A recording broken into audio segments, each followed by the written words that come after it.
তারপর কচ্ছপ একটা বই খুঁজে পায় যেখানে লেখা ছিল আমি কাটিং টু ফিটিং করে দিমু। যা দেখার পর কচ্ছপের গায়ে তার দাদার শক্তি চলে আসে। তারপর পরের রাউন্ড শুরু হলে খরগোশ কচ্ছপের একটা চুলও ছিঁড়তে পারে না এবং কচ্ছপ জঞ্চিনার মতো লাফ দিয়ে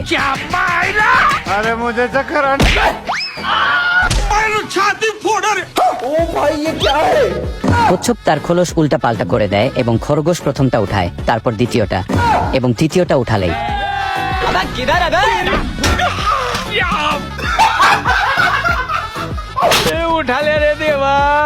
তখন খরগোশ তার সামনে দুইটা লোহা দেখতে পায় এবং সেটা তার হাতে পড়ে ফেলে। কিন্তু উপর থেকে কচ্ছপ বিষয়টা দেখে ফেলে এবং সে একটা চুম্বক বের করে